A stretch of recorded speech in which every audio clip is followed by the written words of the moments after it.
Well, everybody, I am sitting in my truck and I'm filming in my truck because I am noticing my camera equipment doesn't really like the cold so much. So I came into a bit of a situation a couple days ago. I feed about once every 2 days, the last couple days because it's been so cold. Normally I'm once every 3 days. But what happened was the tractor seemed to be starting really cold, right? And it took a lot of starting to get it going. And I thought, oh crap, something's going, right? And I looked and I was like, oh no, the block is cold, so it's probably the glow plug, or not the glow plug, the block heater. So I had to go on a bit of a trip and find a block heater. For any of you guys that don't know, what a block heater does is it basically goes in and you plug it in from the side of the tractor into, I'll show you guys here. So right here, you can see the gasket. This is on the other side of the water jacket. If you imagine where that seal is, here, I'll do it with my fingers here. I can do that. I'm holding a massive cigar here.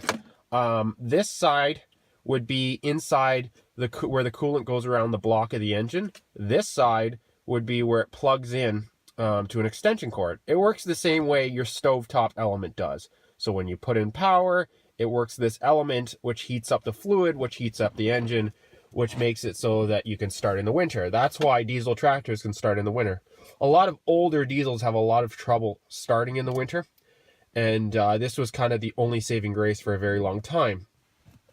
Now we have glow plugs that help a lot too, but these are a really big help for anything in the cold. So I always plug mine in if it goes kind of below zero. It just makes it a lot easier on the tractor, and you don't burn through starters. So I thought I needed this, which doesn't seem that, I didn't think it was that big a deal, right? What's a block heater? The problem being, when I had to do it on the 65, that tractor right there, when I had to do it on that tractor, the block heater was a sealed unit. And what happens is you literally unscrew it and screw it back in, and nothing happened.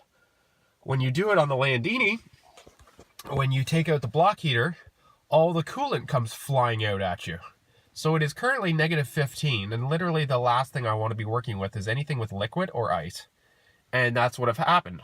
So in this kind of experiment, I already got the coolant, I already got the block heater, thinking, okay, we just got to get this done because the cattle need hay.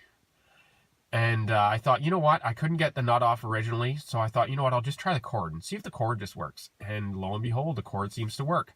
So I'm kind of getting past this a little bit. Maybe the element is going and it's just not happening right away. But for now, it's a lot better to replace that in warm weather than cold weather. So I tried recording this and showing you guys this yesterday or the day before, and my iPhone at 80% in -15 died. Couldn't believe it. 80%. But that's what it is. So now I'm going to go return fluid because right now the element seems to be working and it's heating, and I didn't want to do this anyway. I bought pre-mixed stuff, which I never do because it's double the price. I'm going to go return that, and we got a little luck today because it is cold.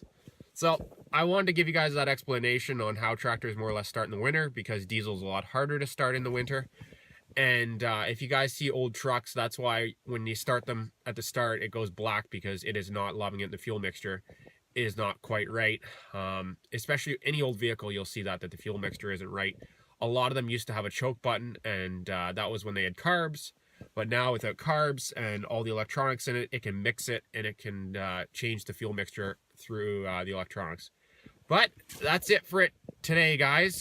Thanks for watching. Feel free to comment, rate, and subscribe as always.